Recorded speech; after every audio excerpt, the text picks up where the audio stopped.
যুবক মার কাছে এসে বলে, মা গো আমি একজন আলেম ছেলে, মা মা তুই এত কষ্ট করে আমাকে আলেম বানালি রে মা। মা আল্লাহ বলে দিছে, মা আল্লাহর ইবাদত করার পরে ওয়াবিল ওয়ালিদাইনি সালাম, মা মা বাবার সঙ্গে মা সৎ আচরণ ব্যবহার করা। মা আমি তোর সাথে সব ব্যবহার করি মা। মা আমি যে তোর হক আদায় করতে পারি না মা, আমার ভাই নাই আর বোন নাই মা, আমি তো তোকে আদর করতে পারি না।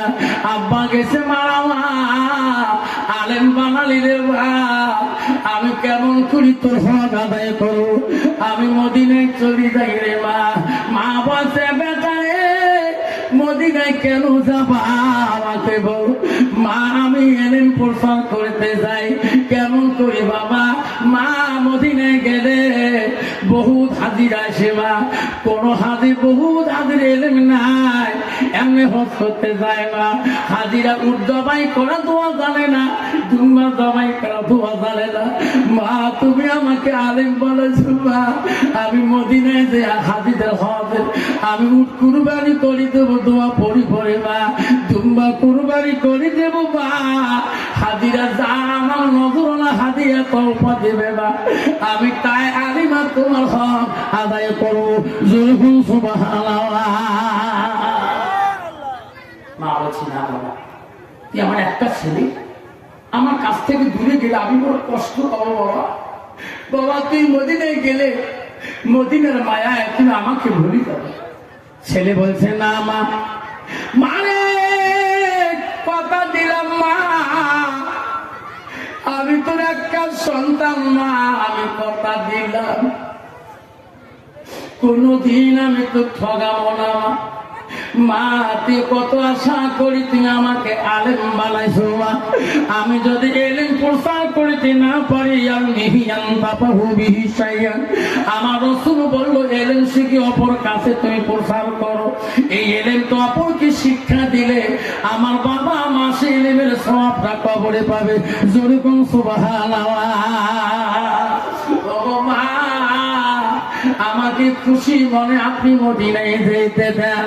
মা বলতে, শোনা রে আমি কথা দিলাম বাবা মদিনায় বেশি দেরি করিও না। ছেলে মদিনার দিকে চলিয়া গেলেন। একদিন, দুই দিন, 3 দিন উত্তর ভাই দুম্বা জবাই করে রে, কুরবানি করতে করতে মার কথাটা অন্তরে থাকে উঠে। আমার মা সব সময় বারবার বলছিল, আব্বা মদিনার মায়াতে আমাকে তুমি ভুলিও না। ছেলে অস্ত্র পাতি দুম্বা কুরবানি বন্ধ করে দিল, কুরবানি কুরবানি করা অস্ত্রটা নিজে শুলি ঝুলিতে নিলেন, ওই ব্যাগের মধ্যে ঢুকি নিয়ে বাড়ি মুখে রওনা হয়ে গেলেন। আমার মা বলছে, বাবা তুমি বেশি দিন থাকিও না, তোমার অপেক্ষায় আমি মা থাকবো। বাবা রে তুমি বেশি দিন বিদেশে থাকলে আমি মা বড় কষ্ট পাবো। আব্দুল সামাদ বাড়ি মুখে রওনা হয়ে গেছে, সারাদিন চলে গেল, এখনো 3 দিনের পথ বাকি আছে গো। সন্ধ্যা হয়ে গেলে ঈশান নামাজের টাইম হয়ে গেলে দূরে থাকে আযান শোনা যায়, আল্লাহু আকবার আল্লাহু আকবার আল্লাহু আকবার আল্লাহু আকবার। এই আযান দেয় সামনে মসজিদ, সারাদিনে জামাতে নামাজ পড়তে পারি না, এশার নামাজ জামাতে পড়তে পারবো, জামাতে নামাজ পড়ে বহুত আব্দুল সামাদ মনে করলো আমি একটু দূর থেকে গেলে মনে হয় জামাতে নামাজ পড়তে পারবো। আযান যখন শোনা গেল আব্দুল সামাদ দূর থেকে চলে গেলে, যেহেতু যায় মসজিদ সামনে নাই, আবার রাস্তা দিয়ে দ্রুত বেগে বেগে যায়, রাস্তার মসজিদ নাই। আল্লাহ কোথায় মসজিদ, আযান কানে পড়লো। আব্দুল সামাদ দ্রুত বেগে দেখে সামনের মসজিদ, মনে হয় এই মসজিদের আযান আমার কানে পড়লো। আব্দুল সামাদ মসজিদের কাছে যখন দরজায় দাঁড়াইলো, ইমাম সাহেব ফরজ নামাজের সালাম ফিরিয়ে দিলে। আব্দুল সামাদ বলল, কত আশা করলাম আল্লাহ জামাতে নামাজ তো পড়তে পারলাম না। বন্ধুরে আব্দুল সামাদ বলল আল্লাহ নিয়ত করছি পারলাম না। আল্লাহ রাসূল বলছে কোন মানুষ যদি জামাতে নামাজ পড়ার জন্য মসজিদে নিয়ত করে রওনা হয়ে যায়, ওই লোকটা যদি জামাতে নামাজ পড়তে না পায়, রাসূল বল ওই লোকটা নামে জামাতে পড়া সওয়াব আল্লাহ লিখে দেয়। আব্দুল সামাদ সব লোক চলে গেলেন, কোন উযুখানা যায় উযু করা শুরু করলেন। উযু হাত মারে দোয়া পড়লেন। উযু শেষের দিকে আসবে এমন সময় মসজিদের পিছনে একটা মানুষকে চিৎকার দেয়, আমাকে বাঁচা, আমাকে মারল রে ভাই, কে আছেন? আব্দুল সামাদ বলল রে এই সমাজের সব মানুষ তো নামাজ পড়ি চলে গেল, কে রে মসজিদের পিছনে কে চিৎকার দেয়? আব্দুল সামাদ দ্রুত বেগে চলে গেলেন। দ্রুত বেগে দেখে আল্লাহ একটা মানুষ ঘোড়া পিছতে থেকে নামে আর একটা মানুষের বুকের মধ্যে বসিয়া ওই ছুরিটা দিয়ে কাল্লাটা কাটা শুরু করছে। আব্দুল সামাদ বলছে ভাই রে কাটিস না, মানুষটাকে মারিস না, জবাই করিস না, খুন করিস না, আল্লাহ তোর পাপ দিবে রে, আল্লাহ তোর মাফ করবে না। এই কথা বলতে না বলতে ওই ঘোড়ালা দুষ্ট মানুষটা সঙ্গে সঙ্গে লোকটা কাল্লাটা দুখণ্ড করে দিয়ে ঘোড়া পিছতে চলে দ্রুত বেগে গেলে। আব্দুল সামাদ এই লোকটা কোন দেশের পালাইয়া গেল? আল্লাহ আমার তো বাড়ি এখানে না, যে লোকটা খুন হয়ে গেল আমি তো তার ছিলি না। আব্দুল সামাদ দ্রুত বগে চিৎকার দেওয়া শুরু করলো, ও সমাজের মানুষ ভাই রে, তোরা নামাজ পড়ি বাড়ি গেলে তোমার মসজিদের পিছনে মানুষ খুন হয়ে গেল। ভাই আমি বিদেশি মুসাফির, আমি তো চিনি না, দেখো তো লোকটা কাই খুন হয়ে গেল। গ্রামের মানুষ যদি বলে শোনে মানুষ খুন হলো, কন্ত বাবা ওই গ্রামের মানুষ বাড়ি থাকবে নাকি? সবাই দ্রুত বেগে ওই বাড়ি থেকে রওনা হয়ে গেলেন। বাড়িতে আসে, বাড়ি থেকে মসজিদে আসি রওনা হলেন। কে চিৎকার দেয় রে? যে লোকটাকে উযুখানে দেখিয়া গেলাম ওই লোকটা কেন চিৎকার দেয়? লোকটার বাড়ি কোথায় জিজ্ঞাসা করলাম না। মুসাল্লিরা আল্লাহ আসি বলল ভাই এত করে চিৎকার দাও কেন, কি হলো, কে কোন হলো? বলছে ভাই রে তোমার মসজিদের পিছনে যেয়ে দেখো একটা লোকের কান্না দুখণ্ড হয়েছে, যে লোকটা মারা গেল ওইটা কি সত্যি তোমার সমাজের মানুষ অন্য সমাজের মানুষ? গ্রামের মানুষ যে দেখে ওই গ্রামে যায় মহৎ লোক, ওই লোকটা কান্না দুখণ্ড। যে লোকটা চিৎকার দিচ্ছে তোমার ব্যাগে ছুরি, রক্ত মাথায় আছে, ছোলাটাও রক্ত মাথা, গায়ের মধ্যে রক্ত ছিটে লাগে। কিছু লোক বলে ভাই তো ছুরি রক্ত কেন, ছোলা রক্ত কেন, গায়ের মধ্যে রক্ত ছিটে কেন, তুমি মারলি নাকি? না না মারি নাই, আমি একটা মদিনার কসাই। সবাই বলল না ইনি মারি পালাইতে পারে নাই, ইনি শেষ করে দিয়ে চলনা শুরু করে দিলাম। সবাই বলো ধরে বারো, আসল খুনি ইনি, গায়ে রক্ত দাগ, ছুরিতে রক্ত মাখা, ঝোলাটা রক্ত আনা, ইনি ছাড়া কেউ আমার মহৎ এই নেতাকে কেউ মারে না। সবাই মার শুরু করে দিল, সবার মারি কাটে কাটে। আব্দুল সামাদ বলল ভাই আমাকে বিনা অপরাধে কেন তোরা মারছিস ভাই? ভাই রে ভাই আমাকে মারবেন না, আমার জীবনে এক ওয়াক্ত নামাজ কায়দা করে নাই, আমার 2 রেখা নামাজ তোরা মসজিদে পড়তে দাও। সবাই বলে নামাজ তোকে মসজিদ ঢোকা চলবে না। মারতে মারতে দুর্বল বানিয়ে দিল, মাথা ফেটে দিল, কপাল ফটিয়ে গেল। সবার পা ধরে হাত ধরে বাইরে, আমার জীবনটা তোরা শেষ করবেন না, আমার পৃথিবীর আপন বোন করে কেউ নাই, আমার ভাই নাই, আমার আব্বা নাই রে ভাই, পৃথিবীতে একটা শুধু মা আমার জননী বেঁচে আছে। তোরা যদি মানি শেষ করে দেন, আমি আমার মাটাকে মরণের আগে দেখতে পারবো না। তোমার কাছে ভিক্ষা চাই রে ভাই, আমার মাটাকে ওই তোমার মরণের আগে আমাকে মোট দেখতে দাও বাইরে। আমার শরীরে আঘাত করবে না। সবাই বললো এনাকে যা মারছি মারছি, হাতে রশি লাগাও, কোমরে রশি লাগাও, বাদশার দরবারে নিয়ে যায়। আমার থেকে বাদশা বেশি নেই বিচার করবে। বাদশার দরবারে নিয়ে গেলেন। বাদশা বলো ভাই রে, এই লোকটাকে এত মারছেন কেন? কপাল ফটা, মাথা দিয়ে রক্ত পড়েছে। মহারাজ, ইনি আমার গ্রামে একটা মহৎ মানুষকে ফোন করে দোখণ্ড করে দিয়েছে। আমরা দেখছিলাম। বলছে ভাই প্রমাণ কি আছে? ওই দেখো তার গায়ে মাথায় রক্তর দাগ লাগা আছে, তার ছুরিতে রক্ত বাঁকা, তার ঝোলাটা রক্ত লাগা। ও মহারাজ, কি প্রমাণ স্যার? আমার কাছে স্বীকার দেয় নাই, আপনার কাছে আমরা নেই বিচার। সব লোক যদি মুত্তাকিন আল্লাহ ওয়ালা হয়ে যে সাক্ষী দেয়, বাদশা বিশ্বাস করবি কিনা? বাদশা প্রমাণ আছে, তার গায়ে রক্ত ছিটা, শরীরের মধ্যে রক্ত লাগা আছে, ঝোলাই রক্ত। বাদশা বলল তোরা মিথ্যা কথা বলবে না, তোরা নামাজি মানুষ, তোরা মুত্তাকিন পরহেজগারী মানুষ। বাদশা বলল আমি নবীর হাদিস মানি, আল্লাহ কোরআনকে আমি ভয় করি, আমি ন্যায় বিচার তোমাদের সামনে করে দেব।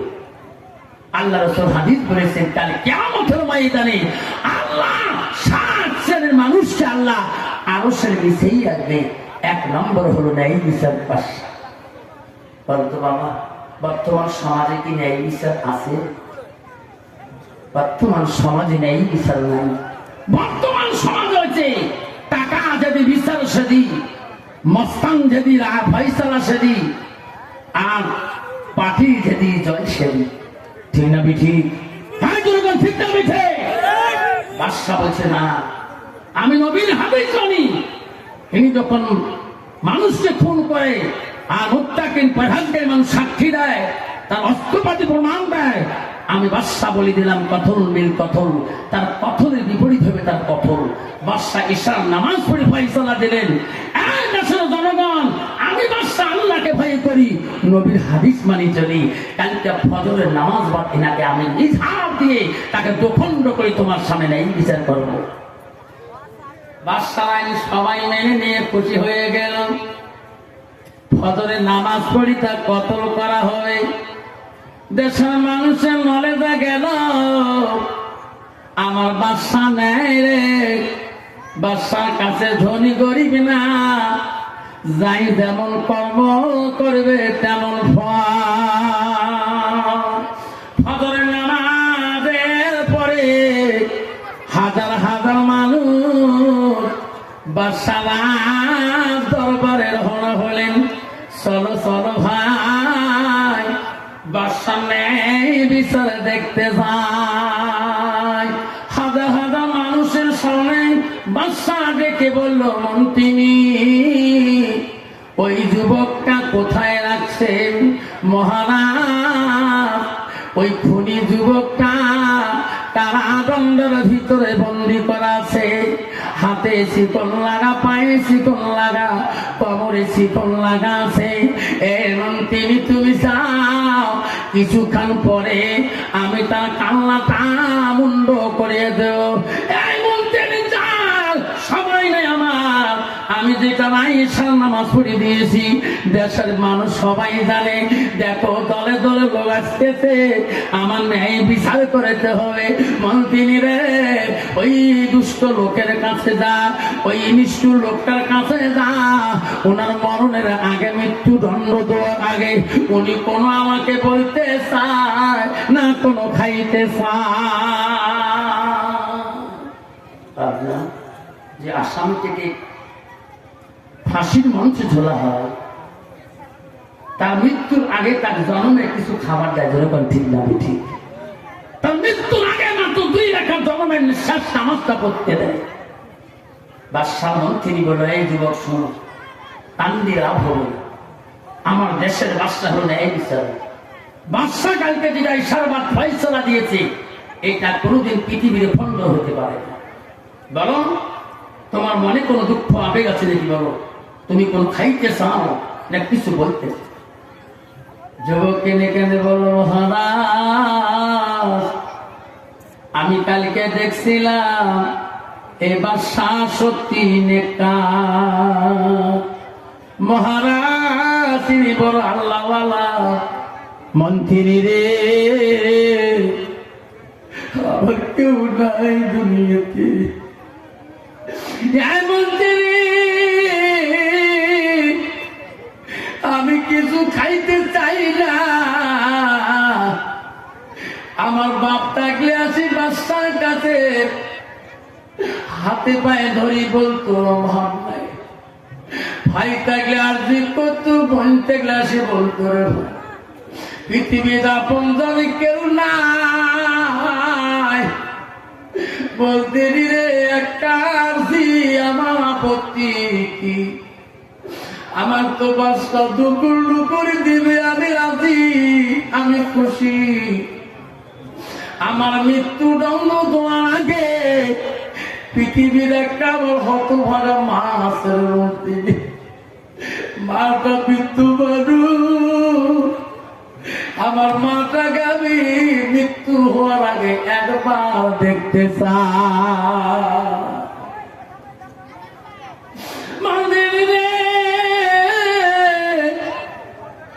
বাদশার কাছে বলবি আমি খাইতে চাই না, আমি বাঁচতেও চাই না, আমি মৃত্যুর জন্য তৈরি হয়েছি। আমার মৃত্যুর আগে আমার মাটাকে যদি একবার দেখতে যাই, আমি খুশি হয়ে যাবো রে মন্ত্রী, খুশি হয়ে। আব্দুল সামাদ বলছে, মহারাজ, আমাকে শুধু মরণের আগে আমার মাটা একবার দেখতে দাও। বাদশা বলছে, তাড়াতাড়ি যা। উনি তখন বাঁচতে চাই নাই, খাইতেও চাই নাই, মরণের প্রস্তুত। যা, এনার মার যদি দেখা দেওয়া না হয়, এনার মারে নিয়ে আমি বাদশা থেকে যাব। এনার মরণের আগে এনার পায়ে, এনার কোমরে রশি লাগাও, হাতে রশি লাগে, টেনে টেনে আজকের দিনের জন্য ওনাকে সময় দেওয়া হলো। এনার বাড়ি কোথায়, ওনার গন্তব্য জায়গায় পৌঁছায়া এনার মার সাথে 1 মিনিট দেখা করে নিয়ে আসো। যুবক আব্দুল সামাদকে সেনাবাহিনীরা বাঁধি টাঁধি সবাই সারা রাত পর্যন্ত নিয়ে গেলেন। সেই সেনাবাহিনীরা বলে, যুবক, দুষ্ট, এই গ্রামের কথা বলছো, কোনটা তোমার বাড়ি? বলছে, ভাই রে, ওই সামনের বাড়িটা আমার বাড়ি। বাদশাহ ওই সেনাবাহিনীরা ওই দুষ্ট খুনিকে নিয়ে বললো, দেখাও এই বাড়ি যদি তোর হয়, বাড়ি কে আছে তাড়াতাড়ি ডাক দাও। আব্দুল সামাদ ডাক মারে, মা, মারে, কেমন দোয়া কর মা, মা, আমি বিনা মাদারে খুলি হয়েছে মা, দরজা খুলি দে মা, দরজা খুলি দে মা। মা বলে, আমার সন্তান মদিনায় গিয়েছে রে, আমাকে কে এত সকালে মা করে দেখায়? মার দিলটা বড় নরম গো, মা দাফির দিলটা বড় নরম। একজনকে মা করে ডাকিলে ওই মেয়েটার কলজাটা ঠান্ডা হয়ে যায়। দরজা খুললো রে, মা মনে করলো কে এত সকাল আমাকে মা কয়। আব্দুল সামাদের মা বুঝতে পারে নাই আমার সন্তানদের এই অবস্থা হয়েছে। ছেলের কথা ডাকে যখন দরজা খুলে দিলেন, মা সন্তানের দিকে তাকায়া এমন একটা চিৎকার দিলেন, কি আগুন লাগাইছো রে বেটা? তুমি না বলছো মা আমি বড় আলেম, মা আমি এলেম পড়াশোনা করতে যাই। বাবা রে তোর কপালে রক্ত পড়ে কে? বাবা তোর মাথা কেন ফাটা? বাবা তোর মাথা কে ফেটে দিয়েছে? মা ওকে বলছে মা তুই কেমন দোয়া করিস রে মা, আমি বিনা মাদারে আমি খুনির আসামি হয়েছি রে মা বাদশার দরবারে। মা বাদশা আমার করজোরে অনুরোধে তোমার চেহারাটা দেখার জন্য মা আমাকে একটা মিনিট সময় দিয়েছে রে মা, আমি চলে গেলাম মা, জন্মে আর কোনদিন দেখা হবে না। কেউ কান্দিনি প্রসবকালে, ছিল শুধু তোমার মা। মায়ের দেলে কেহ ব্যথা দিও না, মায়ের মনে কেউ আঘাত দিও না। রক্ত মাখা শরীর মা ডুবিয়েছিল ঘরে, হৃদয়ের গোপন জিনিস মা মুখে তোলে। মা আমি শরীরে, মা আমি জীবনে ফিরে আসবো। মা বলছে বেটা যা, কথা দিলাম রে তুমি যদি আমার ফাঁকি দিয়ে দুষ্টমি করো, এই দুষ্টমি বিশ্রাম না তো ছাড়ি দেবে না। যদি তুমি খুন করেছো আমি মা বললাম খুনের বদলা তুমি পাবা, আর যদি খুন করো না দেশের বাদশা কেন জমিদার কেন পৃথিবীর কোন মানুষ তো কিছুই করতে পারবে না। যা আমি আদেশ করলাম যা, তুমি বাদশার আইন অমান্য করিও না। মা গেলা মা গো আর পৃথিবীর জমিনে দেখা হবে না, দেখা যদি হয়ে রে মা হাসরে হবে, হাসরের ময়দানে দেখা করবো না।